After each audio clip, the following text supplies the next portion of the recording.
baby obi a me pese ye bompae oye domfo oye onwani ona ye ope na enenso so ode akyeye bedi hene ewe nkomodie mu na bibia wie peya ye bekoso ade waseda ama beda wase se what kan ye ho e free sabre kosi na wie ewe Yesu dim amen amen. Okay papa eben mahwefo aye krado motie ene wonderful ade ye pese ye hu pa na se niema be na koso ewo sunsun ma ewoti nipa hu na eboa ma ya setran ewo wasase so no etimi etumpon. Wonderful me koso asia chia etiefo nyina sabre wani guso a o hwe Kumawu TV na program fufura ya hyehyɛ ye de ebrewo sɛde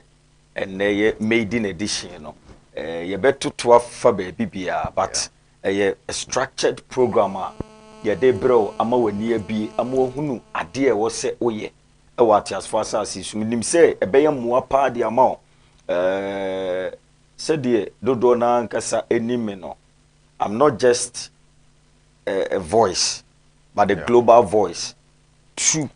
the nations. Enti no sabre minim se asofo otie minim se ye nananom otie mpanyimfo otie Kristofo obia etie bi na minim se ebeye enhyira bebre e de ama ye kase sunsumu wiase a o sabre bebre no ye bete sa asem we a na eye asofo anadifo ana kasafa sunsumu wiase. Now sunsumu wiase na say spiritual world na ye kano a world on its own. Okay. Now mamehwa de we say na yemfa emra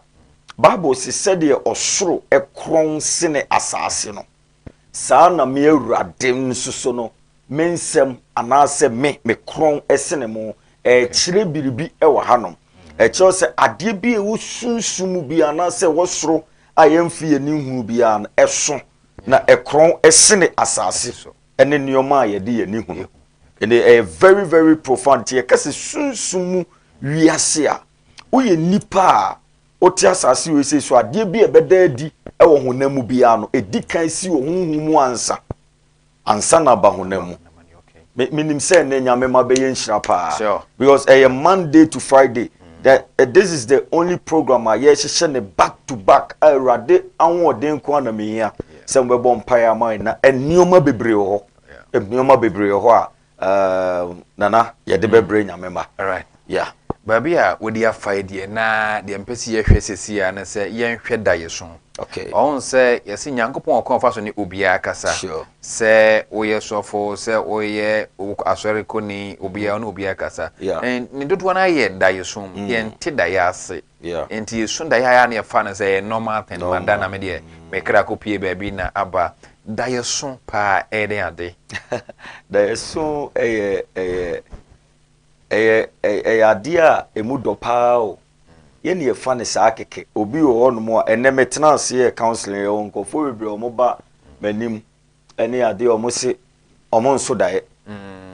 and it's very dangerous. So ye very very dangerous. Onipa tiasefo ana so okra tiasefo na won nso dae a ehu pa bibia betima to at any given time e wo bra onim die ebeba. Okay. Now ye hear the Bible say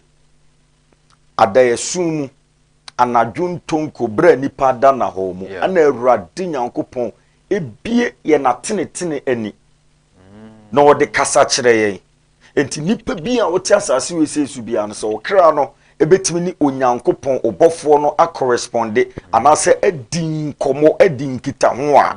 eya na na madayesum. Okay. Yes. And number 2, you be go deeper into dreams and then they ask you program name pempen so. Now, okay, Old Testament no Onyankopon nam Moses so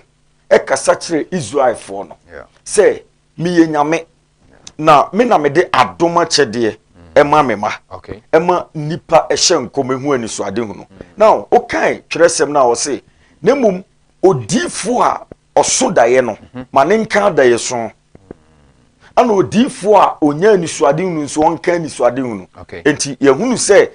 daye so kra no a form of a prophetic gift. Sure. Yes, ye odifo bi on mo no ohunu open vision da ne die nyina ye adaeso and prophetic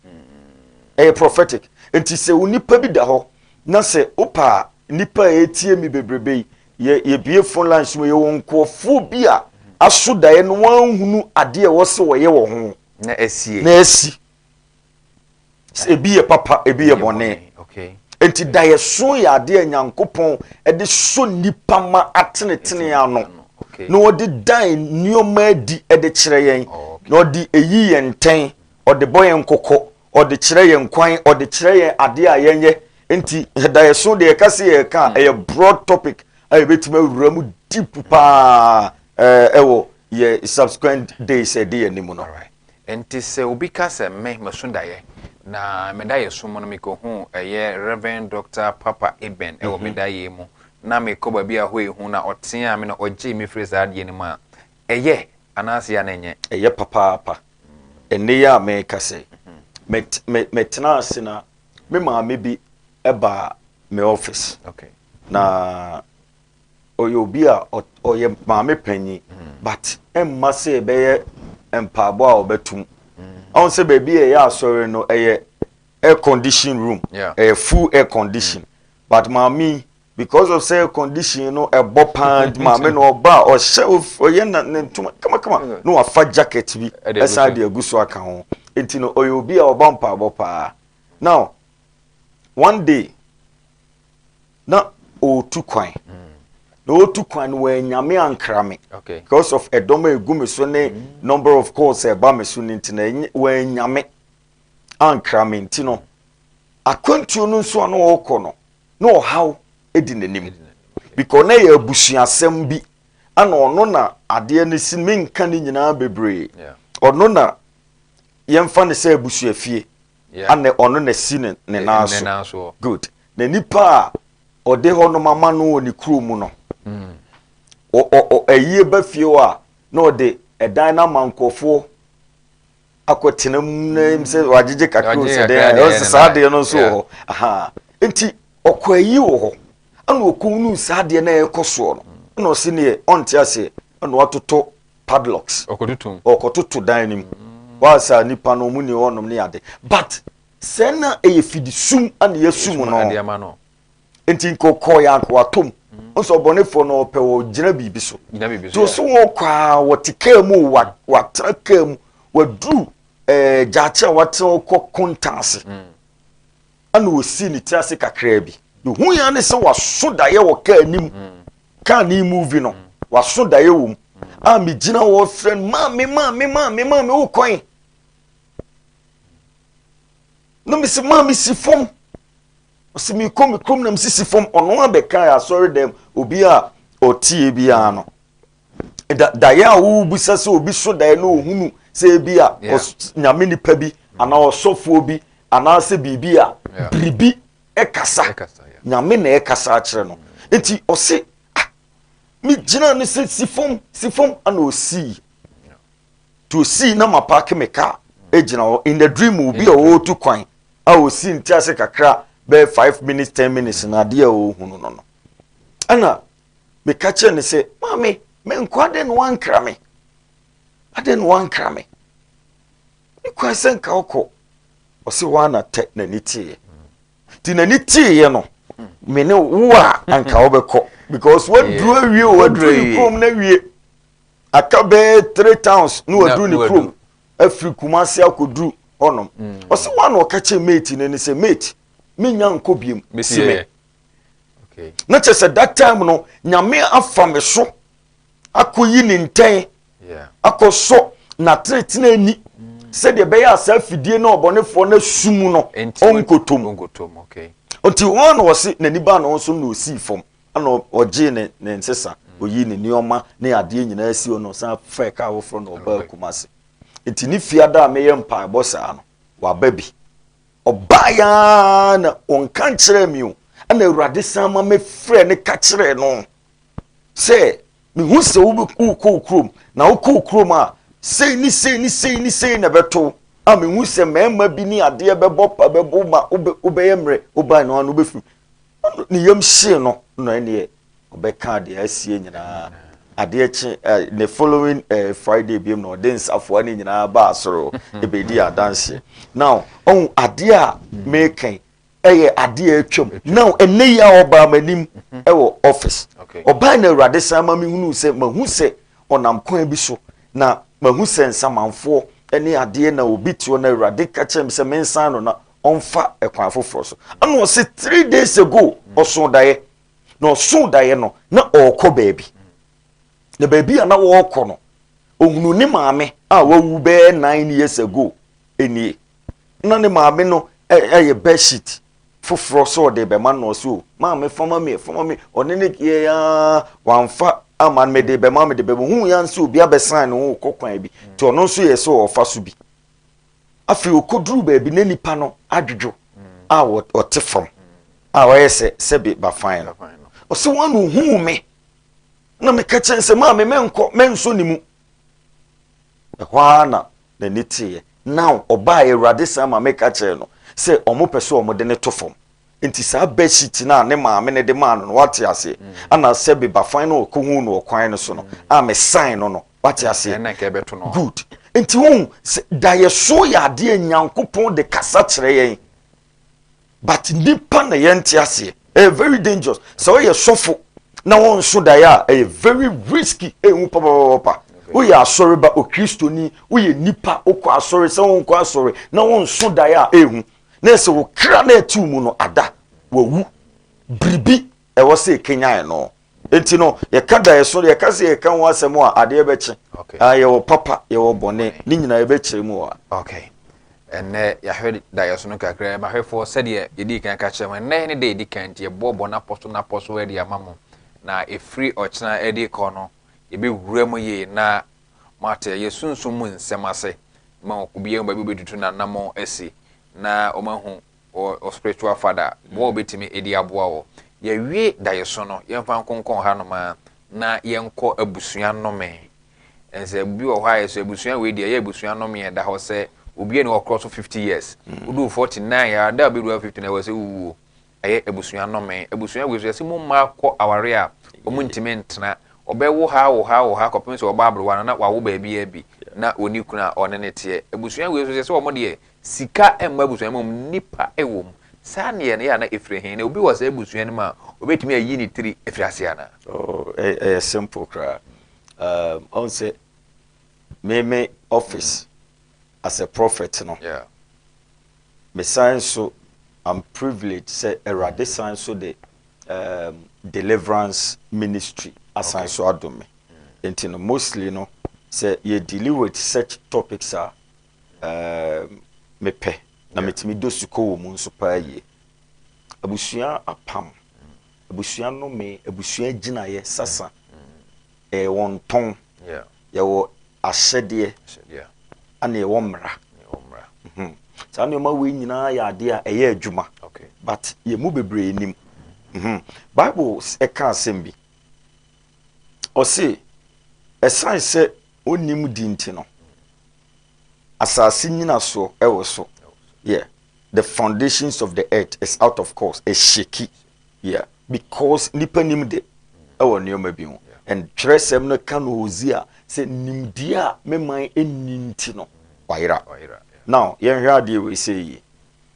obi nim ade bi ho nimdia emra ewo Ghana ha but the fact say obi nim emra no nimdie no enkyere say oto sa amra na onfa ne hu nkodi dabi enti ye ka asem bi obrofum say ignorance is not an excuse enti unim se mra we ofie ho na se wonam ho no mo a ento ana ebeto abusua bia wo mra abusua bia wo ahyede abusua bia wo aginaye abusua bia wo apam abusua bia wo nton abusua bia ewo na kraboa ye wo saa asensode ne nioma na ye adwuma etie nipa enti uko bible mu a ma memfa nipa ye nyina ye nim se uyi Yesu Kristo free ono mo a onipa obeye miracles nsenchane pa nyankopon etimede ne toto ede ne ben Yesu kakra ye Moses o si Jesus there Moses de onya oya akoa a otifi Yesu de onya akoa otifi now yen hwa de bi Moses eba asase we sei so no si enyim na abusu ofrefrem yeah Moses efri Lewi abusuam now Lewi abusua no eye abusua baako a na ewo Jacob emanim now Jacob ma no na o ye 12 obia ni ensem a Jacob eka edi na brabo achi ansa no wo now ebro wu ye no ensem o kan ni nyina sase ba mu mako Ruben de ba mu Dan de ba mu Naphtali de ba mu Asa de ba mu Judah de ba mu Lewi de ba mu Jacob ne mani nyina de ba mu na dru Lewi so no on se Lewi eye obi anana na kuma hano yeah now Bible say omunua ba bi ane friend ne Dina abrante bi koto ne mona ye nyina yate now ebra abrante ne koto ne mona no ana Bible say Lewi eni ni nuanum bi kabom ana omukọ ka kire abrante na busuafo se ye hu se ade bi akoso na ye nua ba no ye hu se be mai efrifia no mpese owa no na ode ne won akoka no na se ni enti no yempe boni enti no ye pese ye di ye nua ba no e mama aware na ansa na ye de ne be mama aware no Israel mamre mu ni se si ntwa otwetia so ni twetia twa den circumcision aha yen circumcise wa na ye senkene ya mu kan sen obi a ye ntwa ni twetia no o ye den aha sa since ten aboy de say okay omada okay and ye kwatiboto mo enti no Israel ni enware obi a oye de aha me de so me na woka me na make oh enti no sa kofo ni nyina nso no omoye den den abusia na make mo nyina kwatiboto mo and ya na but o kan se ma no me nka ma ho no ma oh ndie me chirewi na me na ebuafo enti you see enti Lewi ni nua no efa adwene yeah say be revenge abrante wa tu ye nua ba dan na mona no ye be revenge okay enti no yen shedam plan ade bi yenkoku mu nyina na mum ye kone ye kase ye mienu yinko aye koku mu e be ye den enti ye mo mu nyina adwene bi se o ye pese ye ne mu fa ayonko ye pese ye ne mu ba abusua ye pese mu ye ase na mum mun qualify se mu ba ye fie because ye Israel for na ye no so no this ye twa twetia ansa no watima ba ye fie enti ene mun nyina mun twa twetia meme wo kromo nyina enso ati se Jacob ba ana obe wara ko ese nei odefuo bi ba baba na o se bia bru fie nye na wabedo Jacob ba bi konya defuo bi ba kwa akofa so hu enti omuti asem na ye asempa that time Jacob nso agidin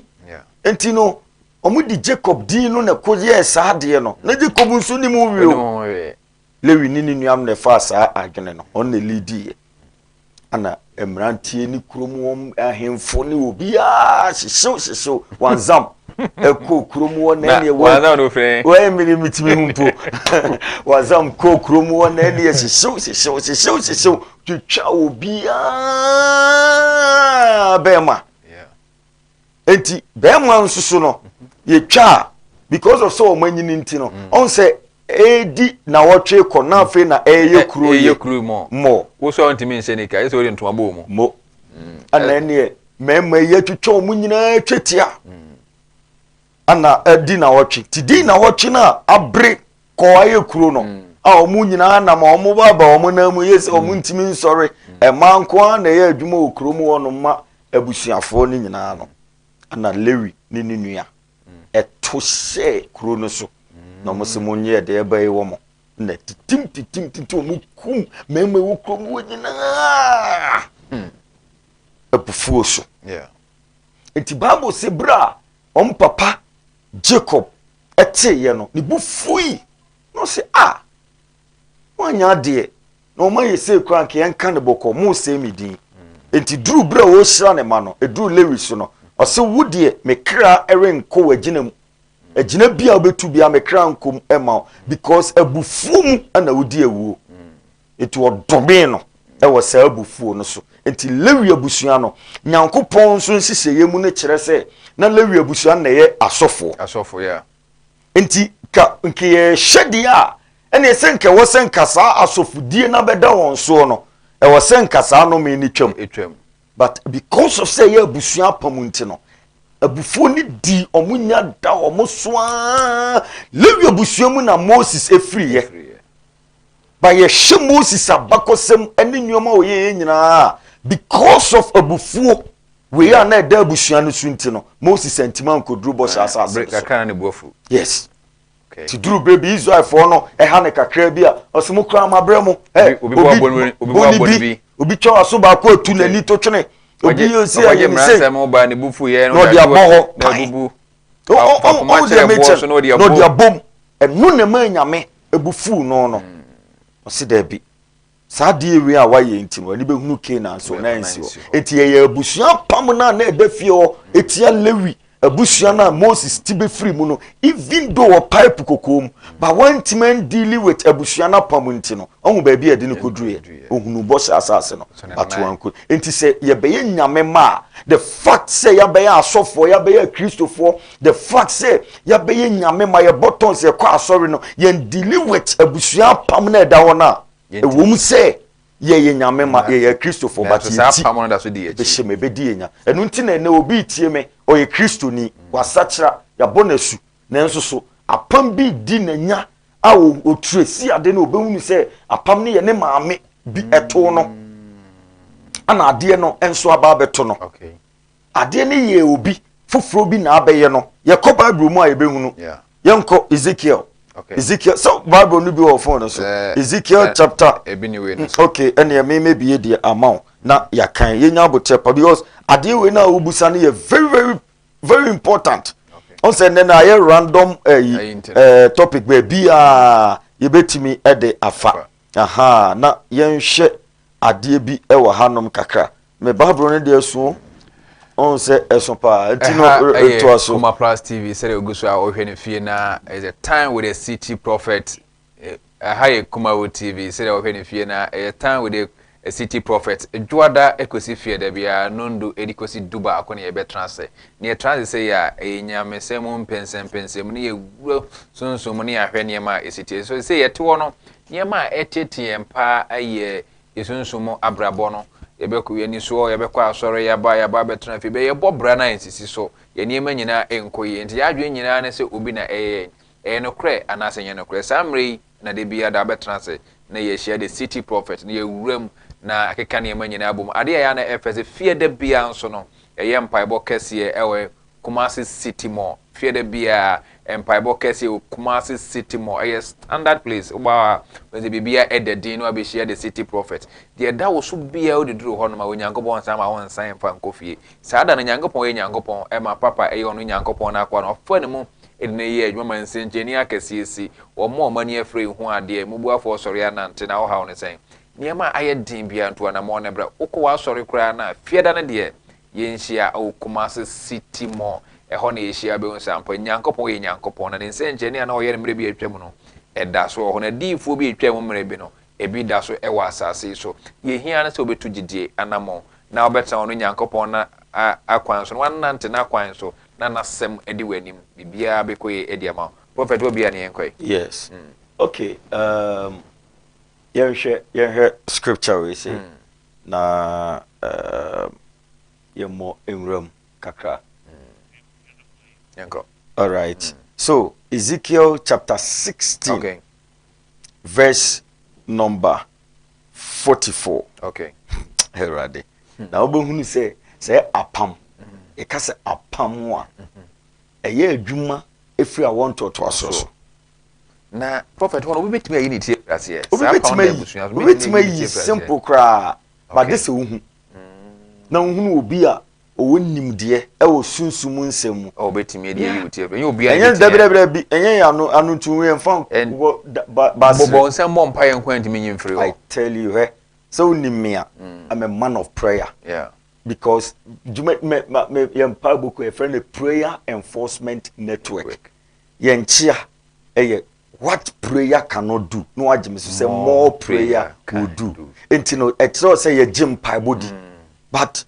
in as much as say ye gym paibodi no enkyere say bibia ye wo bibia hyehyede ye wo bibia kade ye wo bibia I'm a prophet with directions deep directions and now let me show this me nye say na begina we so before we no I don't condemn obia ne direction or the eduma me typical so background now he said yeah sorry and they said it will tell you enye be say kwahye nwura bi beju da bi ye kenya me asem gina so bom pae pa but ade e da ho no wan fa nto a efrito yeah now here Ezekiel chapter 16 verse number 44 yeah from the modern language your translations bebre and the Bible name and now this is I'm reading from the modern language of the Bible. It says take note say bronika say take note say shade we nso and then senka wo sorry na wo hwe from me Bible ni mu a take note no or the exclamation sign esiwo ati say a warning sign yeah. from the modern language obi o Bible ni bibia betima hwe o say take note everyone who quotes proverbs will use this proverb about you o say shenenso na obiara obubu me yeah ebebu sa bewe e de afa wo ebe ne sen yenkohwebe no o say as the mother so the daughter said the enatie no sana ne ba enso tie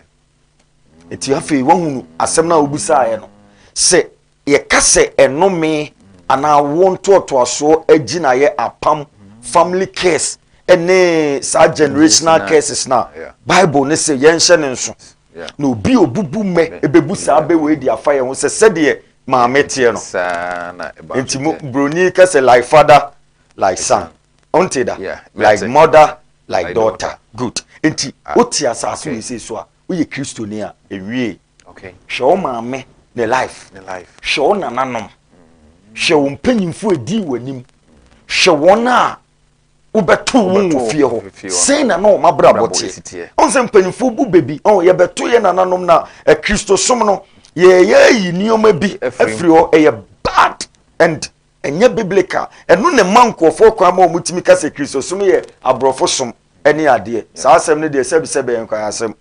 hwan ne ka cho se Kristo som ye abrofo esom ana o ma bedadan mo bedadan Bible no abi no mo nsu yusu no so ma bedadan because of say o kan sa de ene na o sorry a no ofa dawro na de abo no ate watch na to atwene because here na nam dawro no mo bo o ti azie no mo traponko so nti no atraponko so ukuta phone also say Kristo som ye no now ye onioma bi wo no mo a ewum okay e wo Bible ni ba ye nom no ye mpanyimfo na ebedi Kristo echi no anko deeper enti we num ni nyina na ye afrimo but don't say tire no ewum o say take note but ye mpanyimfo na ebedi Kristo echi no kane no enteki sa note we o say de obubu be ebebube we di afa won se sede na te no sa na ne batie enti sa de bi to me papa na me fife ba e wo se me calculate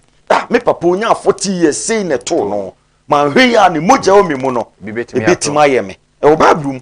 penifo ba akokura se ope o yire muru aboma ahwa na wahwase mo so what I say enti no enioma bi wo no mo a Christopher ya bu ye ni aguso okay enu nti na enioma bi di enya a very deep so same way what that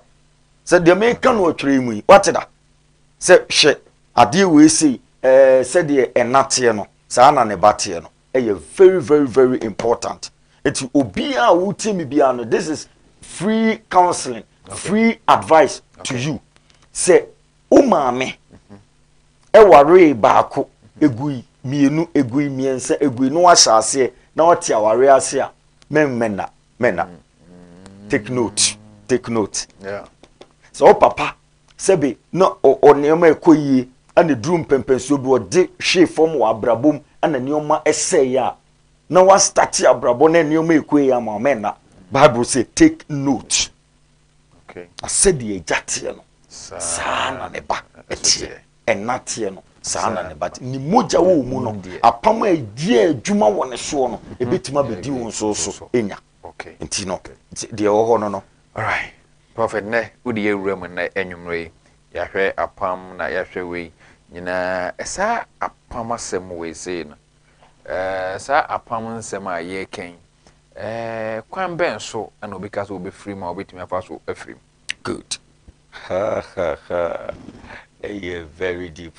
we dey yentimi nkyerɛ ne nanwie sɛ ye mbrush no kakra bi na ye fa yentimi nkyerɛ ne nanwie amen ka asɛm we sei na obi a otie me bia no entie nie enye Kristo somo enye no an sɛ hyɛ dem bɔ mpae there are a new big keka ho a go beyond ma hyɛ dem my fasting 40 days ma bɔ mpae ma hu hwe there is no way so be bɔ mpae o bra hu hwe debi Jesus Christ eya ade bi na wo Bible mu a ye nyina ye hunu enso ene no okwa asori na sofo aka kyerɛ sɛ oh yire ho ne bɔ mpae e bɛkɔ sansem na ya mempe bi atie utie on se Yesu Kristo ekoto ni frani bi na okoto no ana ohunu ni frani no enioma ene ade e kɔɔso ne ade obetima ya ma no wana ɔte ntosuo de to fom ana ɔde fry ana ɔde fan ni so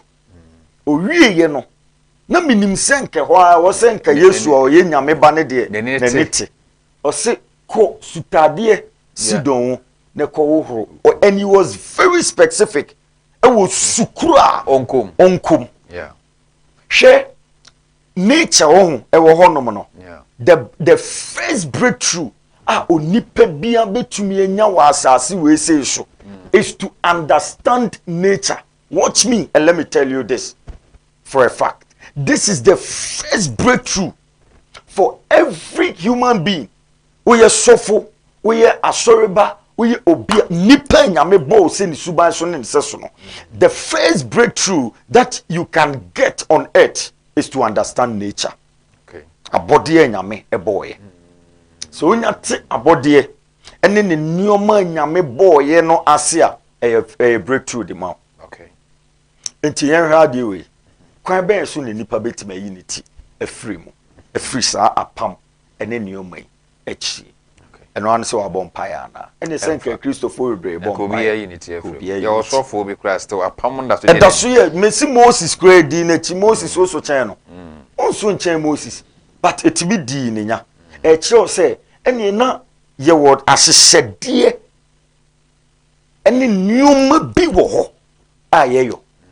na no on say Job ekoto problem nti I can see say ebi a Job wan realize say ade bi wo fie ho a edinya nti Job fefe pa but duru brebe no bonsam krashe no na bra no wo question nyame bebrebe no unima sem a nyame busa Job o say do you know the ordinances of heaven? And have you established their rule on earth? Hey, it's in your message, shut up. If you don't know the ordinances of heaven and you have not established their rule or dominion on earth, keep quiet. That was when na Job any nyame kasa bebre nyame na me sumo no ama we aba ana den ni ade nyankopon se wonim ahyehyede e wosoro ana asasi sunsun no establishing the dominion e woso ntimi wano. The question here is ebre nyame ma ehia ye no na Satan impotimi kopie obie no na Job wen obusa sa question ne pen Bible say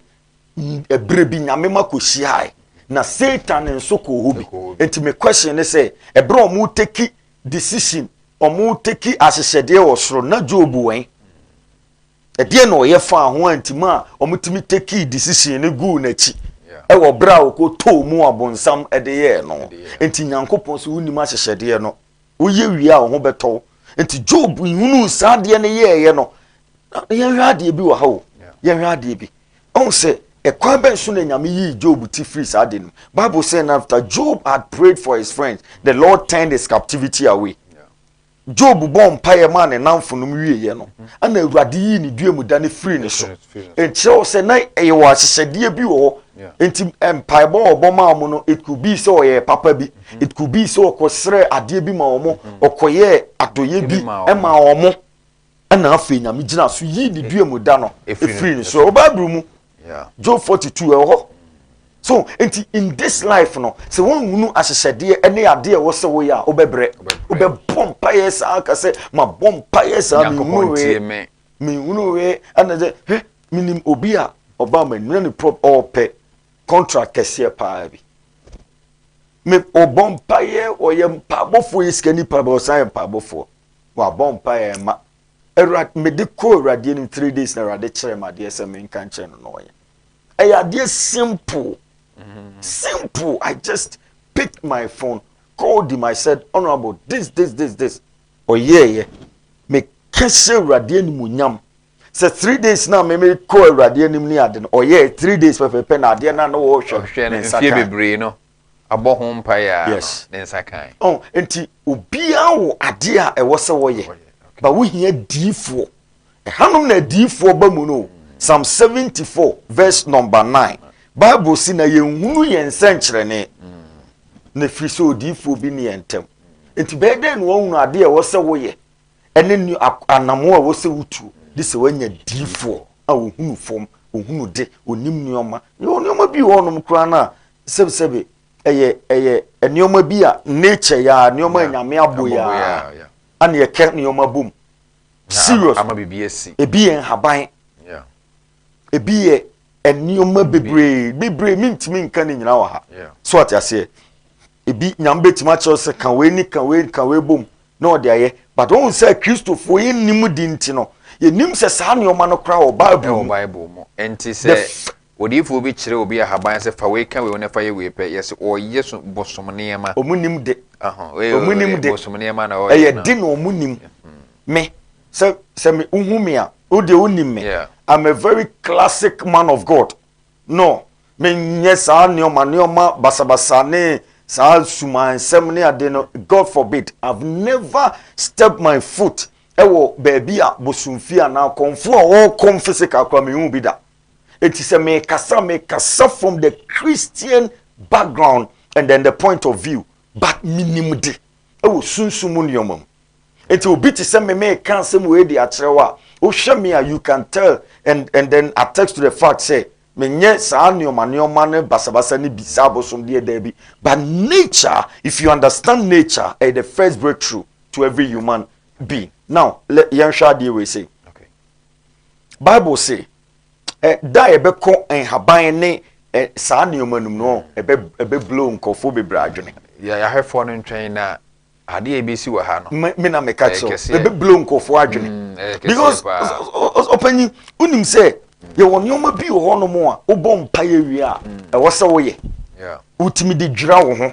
utimi de te wo ho utimi yi uti free apam ene nioma mu oba bi wo nante wa bom pa ye sa so koda ya na spirit bi na beda sofo bebre kra fa problem what you say obi akwatwa akohe ade obefi wa bana na osahom sana ba nioma bi obetima kire na oye ya no ano no emabiem na wo de akampa bo no eno ano yes it is simple but the Christopher bebre because ya meto sanche kire we ni ya ndosuko aya hunu say o Bible no mo but the first on say me kan na makan kosi Moses Nyankopon the first thing you say o de bompa and fasting any ade unim say anointing oil like breaky curse any ade no nyame ma Israel for no recipe o ma omo e kwan ya faso ya anointing oil nubna krobo we say make read the Bible o ma o measure on fanye nyame oyemra Nyankopon ode ahyehede egu form it was say mu obi anye oil foforo bi apart from we na mo ya kache Aaron ne ma no mo ne ya asofo mpanyimfo mo mfa we nka we ho mo mfa we nka we ho ni nyina ye nubna ne nhaba ne ade ana mo de kabo mo ya anointing oil enti woti onum na se obi kire se udi we ka we ho ebe ye we na se okọ abosonsem a nimdie na wonim enti bible si nimdie a me man nimti no waira me de minim sa ne o man pa yeah ti mi uba me fi a asofo ho ye nim ne o ma bi a ye nkira asore ma ade na ya na mudi sare ne boy good the reason is to see on say me can say nyam me personality no obi nim me dada na onim say papa ben de ono de city prophet de ono sa ne o man ko me nim ne o ma bi a obi nim de me kan ye ade a wo adma obi ho nipa na opese o yese wo no nipa na opese o duru se wo no secret da wo ne ntem ne se onim bibi a wonim yeah secret ne nyina no aha enti we make kwasofo bebre nim empu obi o se ne de ane mpaebo ye mo yense mo mpo na e ko nyina ba 5 hours 6 hours Jesus uka New Testament o se abodie nyina ni agina atwen nyankopon ma ho yie ane na je se sa abodie yi no e wo ho Israel for no e kokon one day Joshua agina e ma ade bi fight man no na ye owia edru brebe osrane e fight man no sa elements ni nyina no eye adwuma e wo de eye ye wo time a ye de bribi enti Yesu Kristo ba ye no na obom paye ebrebi esuafo no na omobom paye 9 hour na omokobom paye wo ka se nye bribi eye wo bribi ye wo asofo miminim bre a metimi bom paye se wo pese uye nipa wo pese wo ye adwuma ekoso ye wo brebi wo hono mo e bom paye wo nsem bi ye ka ene ade ni nyina be de no hu unye obi o wani no wa kire sa no yoma no enti ensem de bi wo me say sa time we say na ya ba no 10 to 11 no e be ye nyame ma be di wo mo me na me ka kire nyame ma be di wo ho e duru brebi wo no mo ye be so we say ya me declare me bom paya me nyame ma prophetic die nyame be kire se obi o bi a se ni se mebubo din ni ade akokokonkofo from edos time ne dos Monday to Friday there ebi won ti impabo ana nyame ma emmo ma ye no mo support program no that's all better ha transfer ya ba to the yet ya bande ne ya ba city professional my god no e had ye say the winim dada na eye Komawood TV ana wani gusu a hwere eye juada ekosi fiada enwumre nondu edikosi dubako yede bible pense mu na ede eba aha na yede brew abrebia nti wo fie na wo hweye na everyday bia na ewose wa bomoden na wo hweye na prophet yene ntrance say ya de odi bana no wo hye how ne amane bi eda wo so nkunu be pai ama fa honde atọ so adwuma sem na ye din ama na wo pe na wonya bia sa program ko so wa hwa ekwan bebie edi ama awo sem bo mpa ya mansenche ne asi ema bia e wose nyankopon timye no obefa na kwa so aye edi ama ne hia na se wondi gidie beta na chi na ye nyina ye bom na yesua de efie de bia de ye wo hefa Kumasi City Mall na obedu ho fia that you say yes nyame ma etwehia tie nyame asem empire bona miracles ashasi see testimonies given to me enka and this Friday so me pese wo ye me guest ho na ye nyina hia na ye pompae kwa pompae na tie nyankopon asem na nyankopon senche na tomoso ateki please on nti ho de obedu a de ye bana no hye kra the city prophet da so e wo fie ha no ma papa mahwefo nyina ehwe sure mahwefo nyina ehwe nti summary no then I waka so okay the make catcher obia o tie me bia ne say be spiritually inclined the metimaka kese pa ba kono no oye nipa o ti asase we say so hunu say sunsum ho sunsum e wo ho all right yeah no be spiritually inclined all right and before say ye be kono me pese me bon pa ma few people ansana nti ye mom mako all right more hair screen as number na go na that's 0244 996694 free na city prophet wo fi ha die omom pa ye ma we are free we free be abetimi afre na de wo ya ama wo TV set no volume na kofom kakra ma ye na yetimi ene wo aye adwuma enti ye number no dey go screen as no betimi afa na afre nsisi a 0244 996694 na afre na City Prophet abom paye e de amount sisi a abi a hwe free bia betimi afa na afre na ene wo e de nkomo ade ba ko yom ni se ofre pe no ama wo na akofom hali hello papa eza efra osena wakase free he but you me free commercial all right eba to yetio hello eba to yetio but you free commercial okay yanko kasa yetio kasa and you read the mental papa I went to check out the money all right and you read the mental papa okay I want and check out papa the and insurance pa that will be my dream when nobody yes that okay Oh, hello na se me kasa ne. Hello. Hello. Hello. Yes. Eba je pro se na kasa free he. But I'm not a All right. Yanko na papa betio. But you me person be can say a pan be down to na me have Brabim, what's a pambi da so a? you to fire make us a free to be also. Yetio.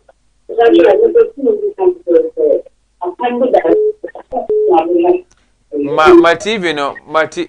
TV no nko phone kra lo TV ni tie free phone so why? Yes I ente won. A pan be down to a comments na be fire be free also. Oh okay. Okay, papa be you ano. Why? Because one here papa be you ano. Yeah, hello. Hello. Yeah, mbaje fro se na wakase free he. Mpacho ya kele okutimi kasafe konongo. All right, mbaje yetio. Mpacho me esa se wa se de o mama tibi bi ha ake. No kwata na o kan. E damisi. Esa se me shi mama da bi. Ani me ma me mo fi omo mu no nyama e koso. In fact, ya wakani bi kama kuma. Ya omo apa o ma. Okay. Tino onko suntie. Enti ana wakoso ahwe nsa free chidwa. Free edwoda ekosi efieda yebeba. Ten yeah. Good evening. Your first and Akasa friend. I'm touching the Eric. Okay. All right. Patrick, you. I'm touching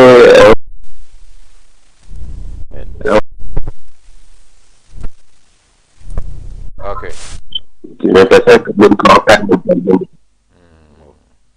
All right. Uncle Son share me. Cause one of friends, we are bumpire movie. All right. Hello. Hello. Hello. Hello. Yeah, but your first and Akasa friend. You are showing me such a free master. Okay. You too. But you may have a party time in the future. Okay. Let me sure. All right. Nyamin sure. All right. Cause we're in the beer. All right. If I show you. All right. Hello. Hello. Hello. Also with my friend now about so na e no wait me edi nkomo. Se line na jam me pa divert cry Hello. The time with the City Prophet. Eba wa kwam adwada ekosi fiara. Enyume nondo edi kosi dubako. Hello. Hello. Baje fro se na aka se free he o hena na. If I can make the crime make us. Okay, kwame yenko yetio. If I can imagine so far I do some years. I was here and I was here in the no. Yeah, that's it. Cause we are here. Next catch on now for say free dwada ekosi fie da bia 10-12. Hello. Hello. Hello, Gabo. Oh yes, sir. But the first and I can say free he.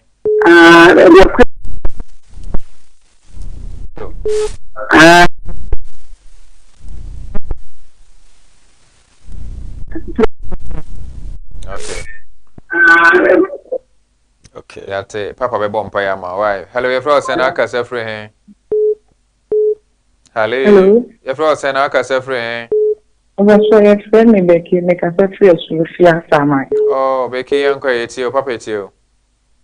Okay, then I mean show pa na and you so no crab one my energy before it me in a process.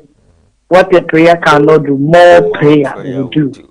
So that's the first one my home finds at the number so in Shirayana. Ye na dream a Christopher or Niama Bakum, you said the bay I beating me at Concan, and that Yamisha will be. All right, now I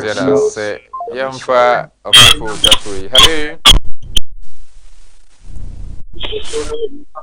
Hello. Hello. Yeah, but you're Yanko. That's good evening. Evening, sir. But your frost and Aka Safri. Your frost and Aka Safri. Evening, your frost and Aka Safri. About to make repeat offense. Okay, Yanko. Maybe brother Ima. Okay, you too. Maybe now. Nyamisha power, Nensama or the Amaya Yumi. I'm a mom now, Uncle Son Church. All right. Now, I'm more my see you, Yanko Pony Munyamu, bro. Wonderful. I mean, sure. Yes. Okay. Hello. Evening, everyone said Aka Safri. Okay, Yanko Yetio, Papa. Não passa do oso papa so se boy no kono ma me wa wo oni me ma me na wo mi so ya na to me ni yin pa bo. All right, Papa be bompa ya ma de hia ne se watu we de na fiere nyina ye hia wo he Kumasi City Mall anopa na ni de mpa ebo agina wi a yanko bo me fa papa so ne obi a hia ma akoma de da wo so bia obetimi aboa ma wafirase ye de afrefo nyina besia na ya ba nze aka we meeting num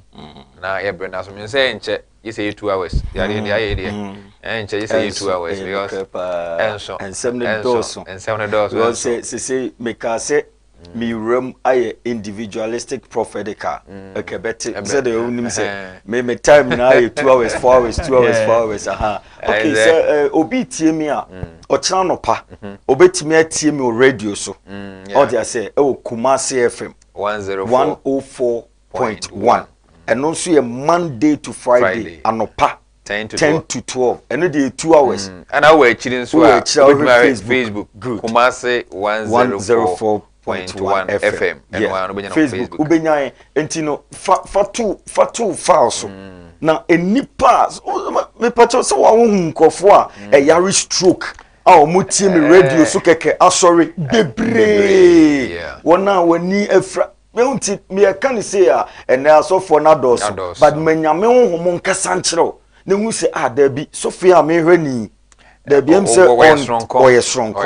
na minim se ene na di kan a ye di dwumadi na wo de o kyena obeteme nka anopa no de wo ne me mompae e wo radio no so bi Kumasi 104.1 FM eye Pen Global Prayer Enforcement Network. Now for enumere no so no watch me.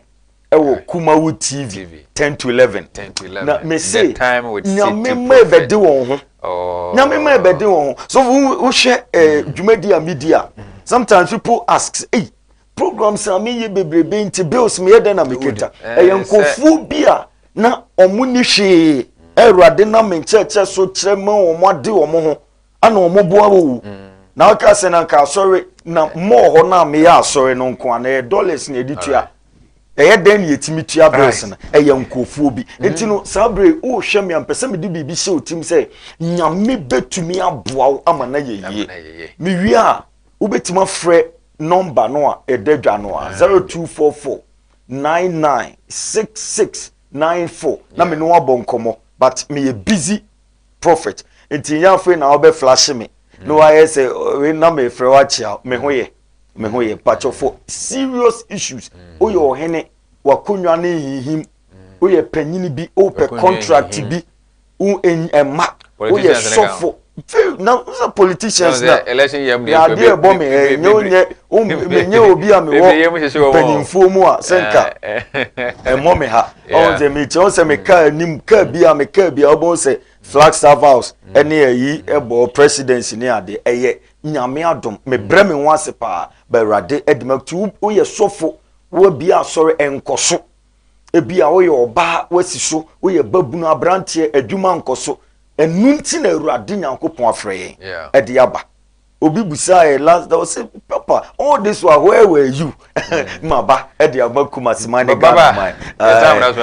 your time na so na mum obi busa question say apam da no so be den no atima break de ya chechire no untimi nsane ho this obi ana sane ho enti no onfa number no na onfre na fe your spiritual items ne ade nso on mo a yetimi de boa nkofo as time goes on no yed ni nyina abatu ba obi bia hye Yesu Kristo mojanim awrade o mai koda ye nim ye won so hwe David se me koda ye ne me dai na me sori na awrade abasa ekura me mu ebra wo kodai me sire onyankopon se onfa ne ntaban kese ne enkata wo so omo ho ban nyi free bonifo no musuo ene esan mu patuwo adie bi ebe sori anadwu mu na betia wo ne wo ma bitwam ewo Yesu dine mu afei se oyare a fa wonsa eka screen no I declare in the name of Jesus onyame mfa healing emrew ewo fie ho de daw su bia no onyame nyimfiri so ye behie biem ochena same time no na okuta wadanse die ewo Jesus Christ dine mu ana me bompae amen nyame shall bibia ocha same time the best answer let's say sponsors no your time now so intimi am for sponsors but wonders of Gilead have say high school city onuma honey all right ede ye ko adomna ya na papa na mefa ya nkwa ochina same time be san share any city prophet betras na china de ba no anoden na ne bi ano keke china de ba no ano den pa international ozan ye nsia ma hwe bi amon frem na afo busu ya for china 10 to 11 the annual de ba no den pa nyankopon ka munyina mo ho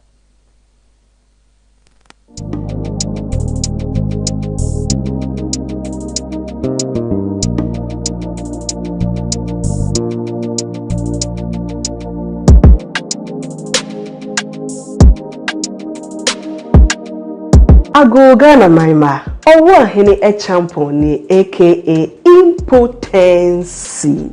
award-winning Gilead Herbal Mixture and CHBA any Wonders of Gilead Herbal Center ye dro nwanwa so krampa se dro no ye de enban ene hahama ahodo akeka bomu a prepare ne sro kokwan so kra ne dia ba adwaman so se emra makuntia wosisi yare ohodo akeka bomu a prepare ne sro